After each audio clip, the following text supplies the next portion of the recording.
Halo pemirsa, kembali lagi di Breaking News. Hari ini, Breaking News akan merangkum informasi mengenai Israel yang kembali menuai sorotan tajam setelah laporan menunjukkan bahwa negara itu terus menggali terowongan di bawah kompleks Masjid Al-Aqsa di Yerusalem Timur. Aktivitas tersebut menimbulkan kekhawatiran serius akan kerusakan struktural hingga potensi runtuhnya situs suci umat Islam itu, sekaligus memicu tudingan bahwa Tel Aviv berupaya memperkuat klaim historisnya atas kawasan tersebut. Informasi lainnya pemirsa, rencana perdamaian Presiden Amerika Serikat Donald Trump yang menjanjikan pembentukan negara Palestina tampaknya berbanding terbalik dengan kenyataan di tepi barat. Di tengah janji dan harapan, warga Palestina justru menghadapi tekanan ekonomi, sosial, dan politik yang kian menghimpit kehidupan mereka sehari-hari.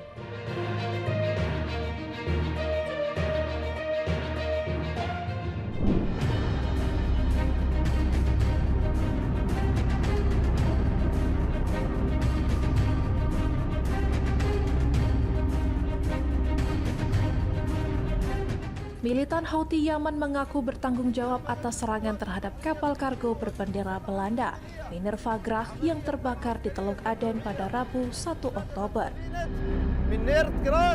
Kelompok yang bersekutu dengan Iran itu telah melancarkan berbagai serangan terhadap kapal di Laut Merah sejak 2023 dengan alasan solidaritas terhadap Palestina atas perang Israel di Gaza.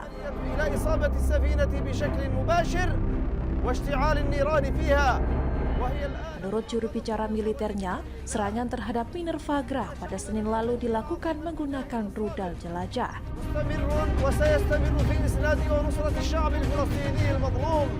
Akibatnya 2 pelaku terluka dan 19 awak kapal lainnya dievakuasi dengan helikopter, menurut keterangan misi maritim Uni Eropa Aspides dan operator kapal.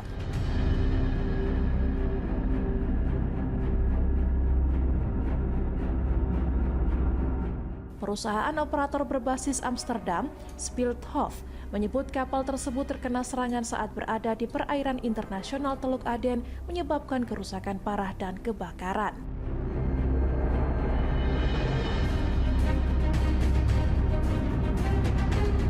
Houthi menegaskan serangan dilakukan karena pemilik kapal dianggap melanggar larangan masuk ke pelabuhan Palestina yang diduduki.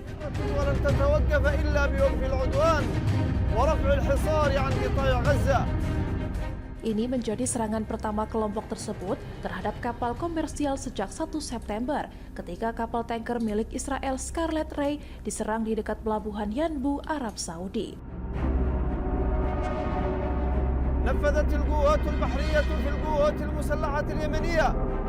Pada Juli lalu, Houthi juga menargetkan kapal pengangkut barang curah Magic Seas dan kapal kargo Eternity Sea hingga tenggelam di Laut Merah.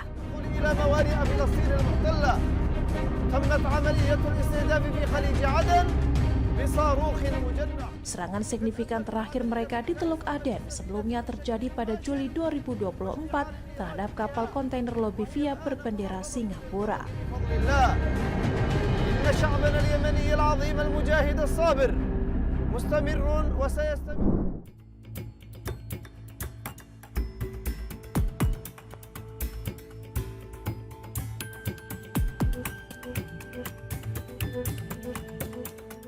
Pemerintah Israel menyetujui pengangkatan Mayor Jenderal David Zini sebagai kepala baru Shin Bet pada 30 September.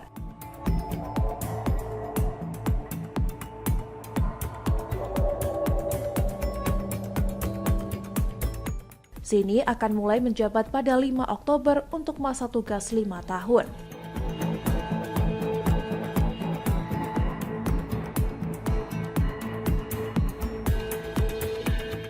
Ia menggantikan Ronen Bar yang mengumumkan pengunduran diri sejak 15 Juni.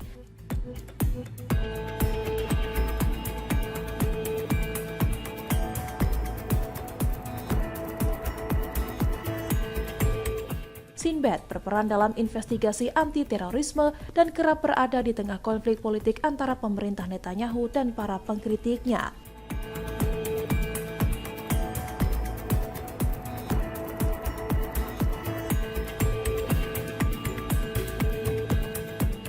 Netanyahu sempat menyatakan kehilangan kepercayaan pada Barr karena peran penting kepala Shin Bet dalam menjaga keamanan negara.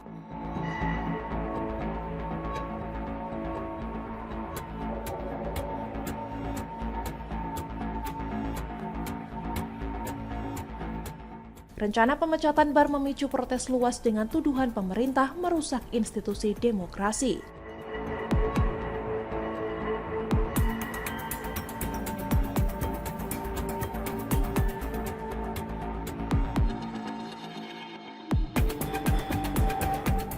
Mahkamah Agung menangguhkan upaya pemecatan setelah Barr menyebut Netanyahu menekan dirinya untuk memata-matai demonstran dan ikut campur dalam persidangan korupsi.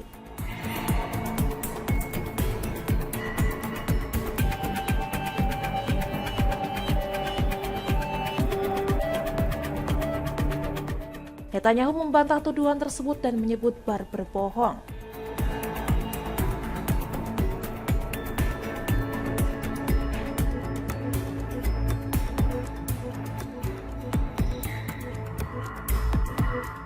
Barr yang terlibat dalam negosiasi gencatan senjata dan pembebasan sandera menerima tanggung jawab atas kegagalan mencegah serangan Hamas 7 Oktober 2023 dan memilih mundur lebih awal.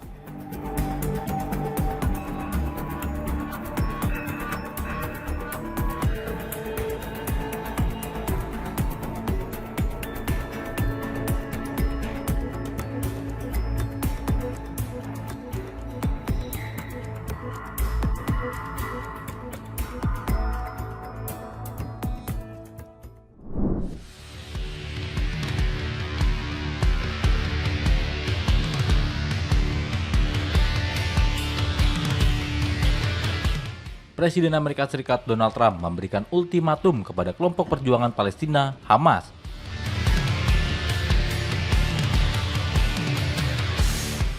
Trump memberi waktu kepada Hamas selama 3-4 hari ke depan untuk menanggapi usulannya soal Gaza.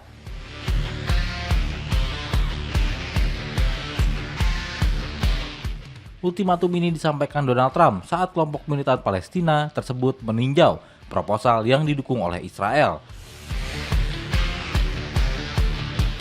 Rencana tersebut menyerukan gencatan senjata, pembebasan sandera oleh Hamas dalam waktu 72 jam. Pelucutan senjata Hamas dan penarikan pasukan Israel secara bertahap dari Gaza diikuti oleh otoritas transisi pasca perang yang dipimpin oleh Trump.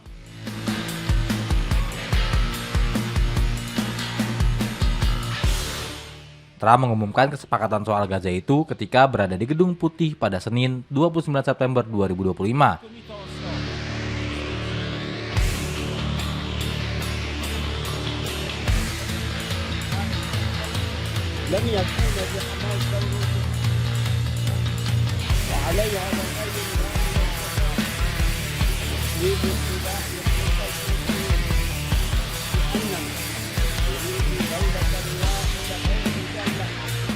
Setelah bertemu dengan Perdana Menteri Israel Benjamin Netanyahu. Diberitakan Al Jazeera, rencana ini bukan tawaran seperti yang ditegaskan Trump.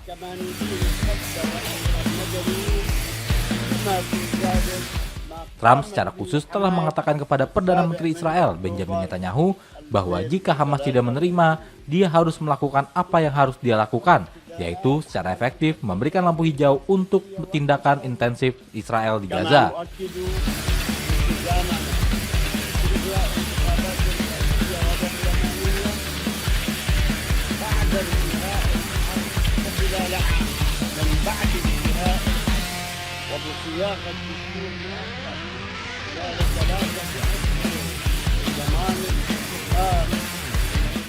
Menghapus semua janji indah yang terkandung dalam rencana 20 poin, termasuk penarikan bertahap Israel dari Gaza.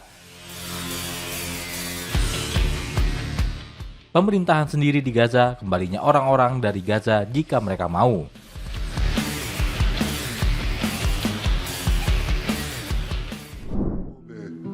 חמ"ל בקריה יחד עם שר הביטחון, סגן הרמטכ"ל, ראש המל"ל ומפקדים בכירים של צה"ל. כוחותינו פועלים בכמה וכמה זירות. לפני דקות אחדות הטייסים שלנו תקפו את נמל חודיידה. Israel kembali menuai sorotan tajam setelah laporan menunjukkan bahwa negara itu terus menggali terowongan di bawah kompleks Masjid Al-Aqsa di Yerusalem Timur. Aktivitas tersebut menimbulkan kekhawatiran serius akan kerusakan struktural hingga potensi runtuhnya situs suci umat Islam itu. Sekaligus memicu tudingan bahwa Tel Aviv berupaya memperkuat klaim historisnya atas kawasan tersebut.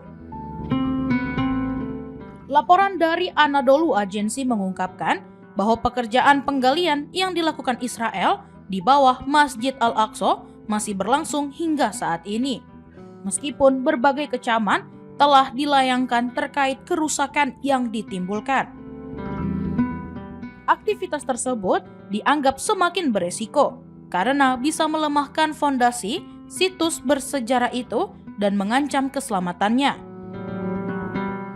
Pemerintah daerah Yerusalem dari pihak Palestina sempat melaporkan pada Agustus lalu bahwa proyek tersebut telah menyebabkan hilangnya sejumlah artefak Islam yang penting. Mereka menuding Israel secara sengaja merusak peninggalan dari masa dinasti Umayyah yang selama ini menjadi bukti kuat kepemilikan sah umat Islam atas kompleks Al-Aqsa. Kritik terbaru yang dikutip Middle East Monitor juga menyebutkan kekhawatiran bahwa laju pembangunan terowongan yang makin intensif merupakan upaya untuk memperkuat narasi sejarah versi Israel.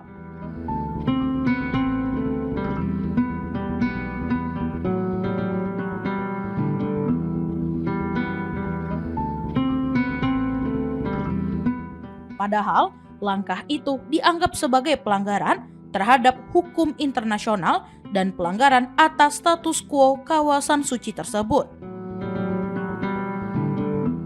Perdana Menteri Benjamin Netanyahu bahkan sempat meresmikan terowongan bernama Jalan Peziarah pada September lalu, bersamaan dengan kunjungan Menteri Luar Negeri Amerika Serikat Marco Rubio. Pemerintah Israel menyebut proyek tersebut sebagai bagian dari restorasi arkeologi dan menegaskan bahwa jalurnya tidak berada tepat di bawah Masjid Al-Aqsa. Terowongan itu membentang dari kawasan Silwan atau Kota Daud hingga ke Temple Mount yang oleh umat Islam dikenal sebagai lokasi Masjid Al-Aqsa. Secara historis, jalur tersebut digunakan oleh para peziarah Yahudi untuk menuju bait suci kedua. Kini, Israel mengklaim proyek itu sebagai upaya menghidupkan kembali jejak sejarah Yahudi di kawasan tersebut. Masjid Al-Aqsa sendiri merupakan tempat suci ketiga dalam Islam, sementara komunitas Yahudi menyebut wilayah itu sebagai Temple Mount dan percaya ada dua situs penting mereka di sana. Israel telah menduduki Yerusalem Timur sejak Perang Arab-Israel pada 1967 dan secara sepihak mencaplok seluruh kota pada 1980. Langkah yang hingga kini tidak pernah diakui oleh komunitas internasional.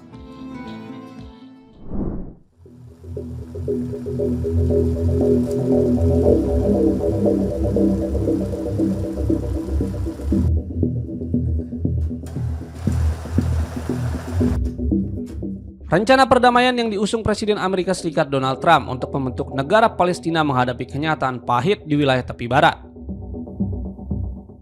Di tengah harapan besar, kehidupan sehari-hari masyarakat Palestina di wilayah sana justru semakin berat. Jalan-jalan yang seharusnya menghubungkan bisnis dan aktivitas warga, kini terpecah oleh pemukiman Israel yang terus bertambah. Banyak pekerja kehilangan penghasilan mereka karena transfer pajak diblokir, dan bantuan dari keluarga yang bekerja di Israel nyaris berhenti. Bukan hanya kehilangan pekerjaan, mereka juga menghadapi krisis kesehatan dengan kekurangan obat-obatan penting yang semakin memperparah penderitaan. Di sisi lain, otoritas Palestina yang memegang sebagian kendali pemerintahan di wilayah tersebut sedang berjuang keras menghadapi tekanan ekonomi yang luar biasa. Dana pajak yang biasanya mereka terima dari Israel tiba-tiba ditahan, memaksa mereka memotong gaji pegawai dan menghentikan pembayaran kepada kontraktor.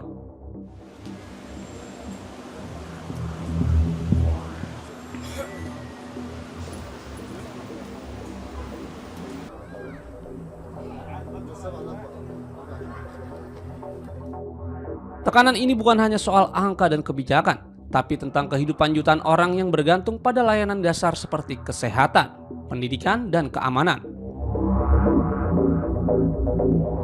Meski otoritas Palestina membantah tuduhan korupsi dan menganggap tindakan Israel sebagai upaya mematahkan mimpi mereka, realitasnya semakin berat dan penuh ketidakpastian. Kondisi ini semakin diperparah dengan masuknya perusahaan telekomunikasi Israel yang berpotensi mengikis jaringan komunikasi warga Palestina dan menciptakan jurang digital di antara mereka.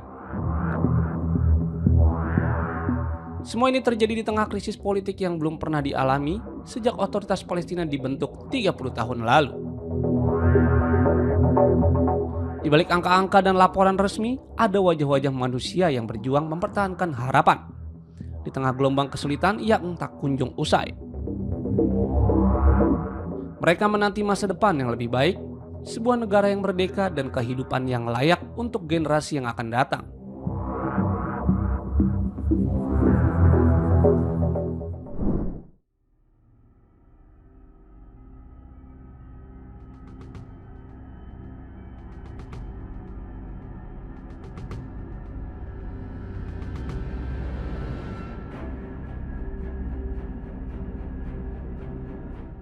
Gerakan Perlawanan Palestina, Hamas, menyatakan penolakannya terhadap rencana Amerika Serikat yang disebut-sebut ingin menunjuk mantan Perdana Menteri Inggris Tony Blair sebagai pemimpin sementara jalur Gaza.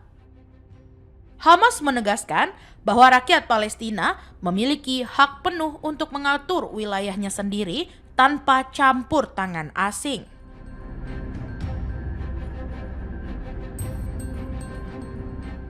Anggota senior Biro Politik Hamas, Hussam Badran, menilai rencana Washington untuk melibatkan Tony Blair dalam pengelolaan Gaza pasca perang sebagai sinyal buruk bagi rakyat Palestina.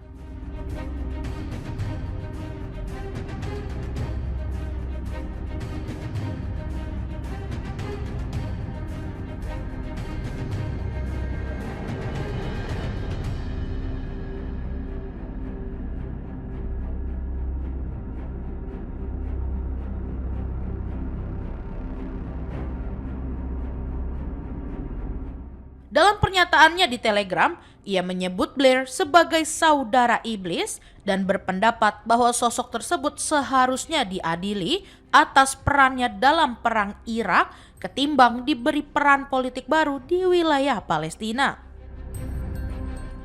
Badran juga menyoroti rekam jejak Blair yang dinilainya destruktif terhadap perjuangan Palestina dan dunia Arab.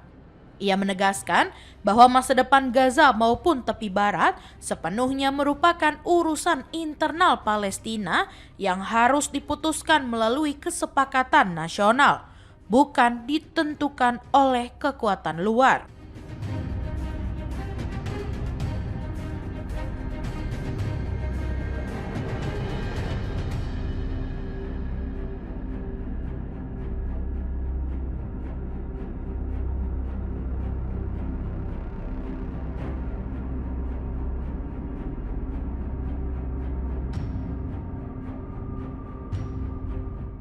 Menurutnya, rakyat Palestina memiliki sumber daya dan kemampuan untuk mengelola urusan pemerintahan sendiri, dan Hamas tidak berniat memegang kekuasaan tanpa partisipasi kelompok-kelompok Palestina lainnya.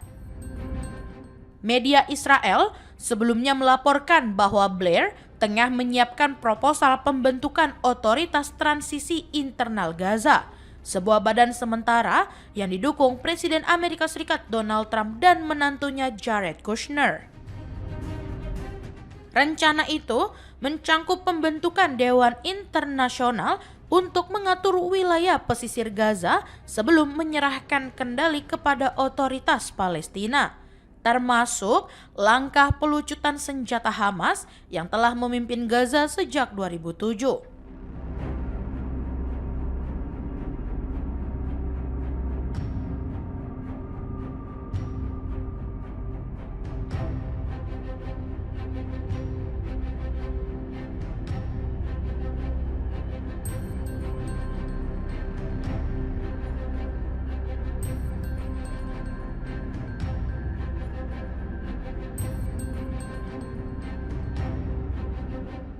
Badran menekankan bahwa hingga kini Hamas belum menerima proposal resmi melalui mediator manapun.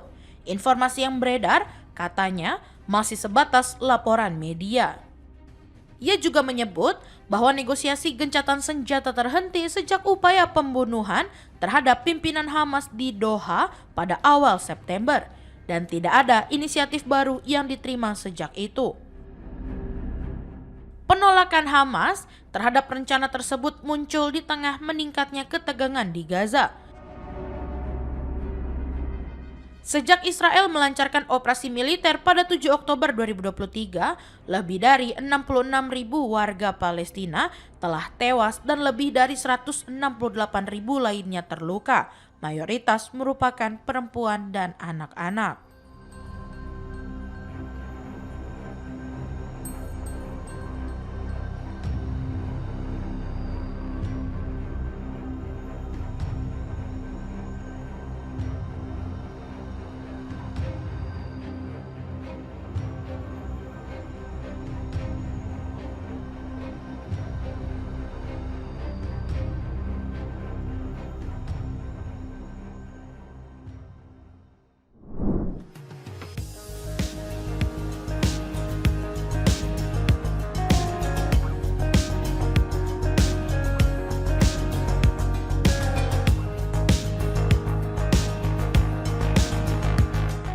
Armada Kemanusiaan Global Summit Flotilla menyatakan tetap melanjutkan pelayaran menuju Gaza, meskipun Italia mengumumkan akan menghentikan pendampingan kapal fregatnya.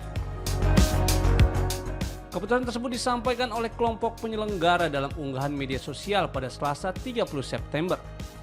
Setelah Kementerian Pertahanan Italia menyebut kapal perang mereka akan berhenti mengawal saat armada memasuki wilayah 150 mil laut atau sekitar 278 km dari pantai Gaza. Italia mendorong anggota flotilla untuk menuruti usulan kompromi dengan menurunkan bantuan di pelabuhan Siprus guna menghindari konfrontasi langsung dengan militer Israel. Namun, pihak flotilla menanggapi keputusan itu sebagai bentuk sabotase. Mereka menilai bahwa apabila Italia memang ingin melindungi nyawa manusia, maka mereka seharusnya tak bertindak sebagai fasilitator kebijakan Israel.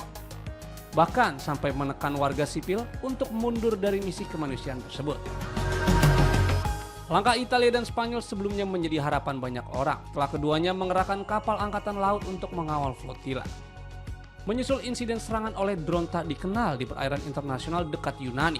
Drone tersebut dilaporkan membawa granat kejut dan bahan iritan meskipun tidak menyebabkan korban jiwa. Meski ikut mengawal, kedua negara menegaskan tidak memiliki niatan untuk terlibat dalam aksi militer. Hingga saat ini, Israel belum memberikan tanggapan atas tuduhan bahwa mereka berada di balik serangan terhadap armada flotilla. Namun, pemerintah Israel telah menyatakan secara terbuka bahwa mereka akan menggunakan segala cara untuk mencegah kapal-kapal tersebut mencapai Gaza. Dengan alasan blokade laut yang diterapkan merupakan bagian dari strategi militernya melawan kelompok Hamas.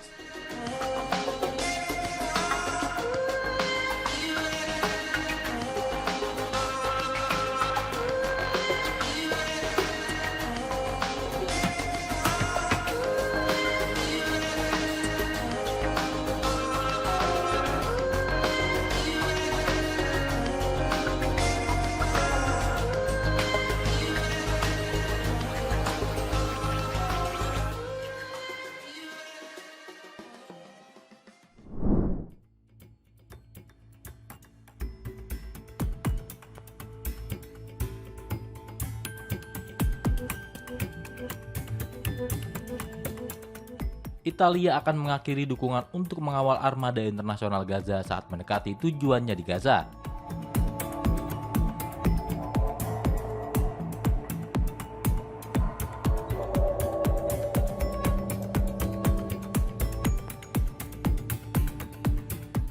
Armada Global Summit yang membawa lebih dari 500 orang termasuk aktivis iklim Swedia Greta Thunberg bertujuan untuk mematahkan blokade Israel terhadap Gaza.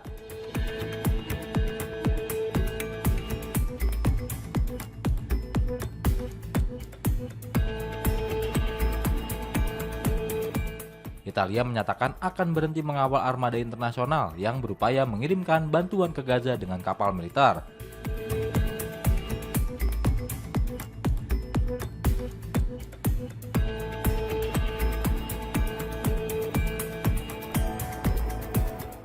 Sementara para aktivis di kapal mengumumkan bahwa mereka berada dalam siaga tinggi saat bergerak mendekati tujuan mereka.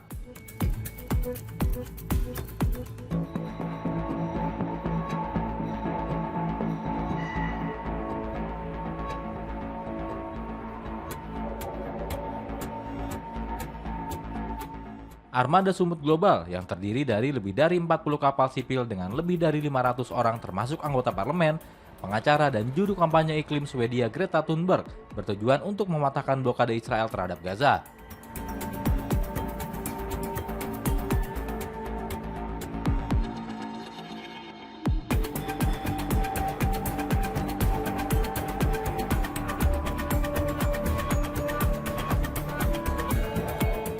Begitu konvoi tersebut berada dalam jarak 150 mil laut atau 278 km dari garis pantai Gaza.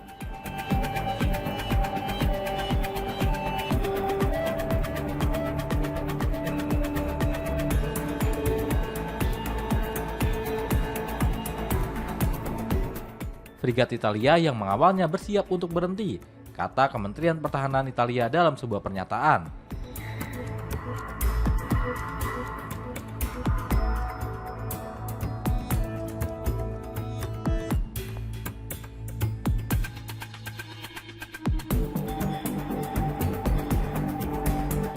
Seraya menambahkan bahwa mereka memperkirakan hal itu akan terjadi sekitar tengah malam atau GMT.